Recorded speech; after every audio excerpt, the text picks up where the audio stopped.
what mind mapping is, and how to make a mind map in 5 simple steps. Mind maps are a form of visual, non-linear notes developed by Tony Buzan and used by countless successful people.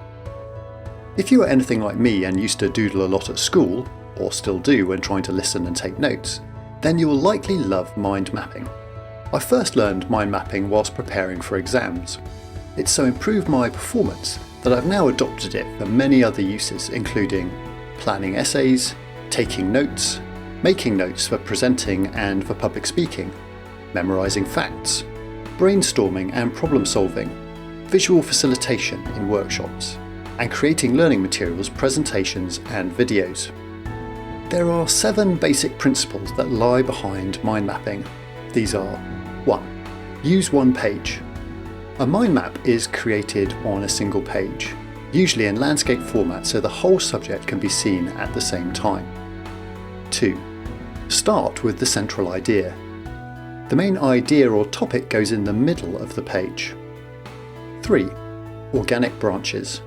The key related ideas radiate out from the central idea as curved branches so that it is free-flowing and organic looking. 4. One word per branch. A single keyword or image goes on each branch and the branch length is equal to that word or picture. 5. Thicker to thinner branches. The inner branches are thicker and the outer branches are smaller, like a tree. Colour and images. Add colour and images. This aids creativity, recall and engagement with the mind map. 7. Connect ideas. Connect ideas and group themes to create new insights. The method of creating a mind map can be summarised in 5 simple steps. 1. Create the central idea. Put the central word or image at the centre of the blank page in landscape format. 2. Add the main branches and keywords. The main related themes then branch out from the centre, one word or image on each branch.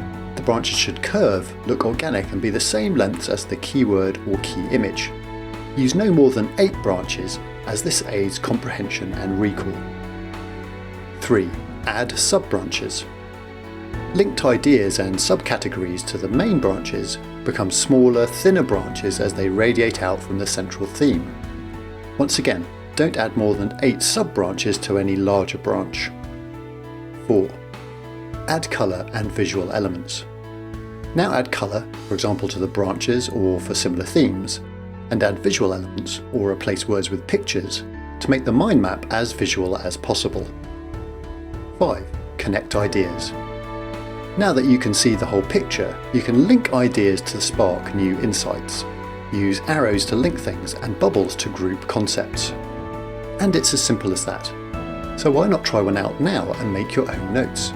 Have some fun and try experimenting with mind maps and find your own style and applications.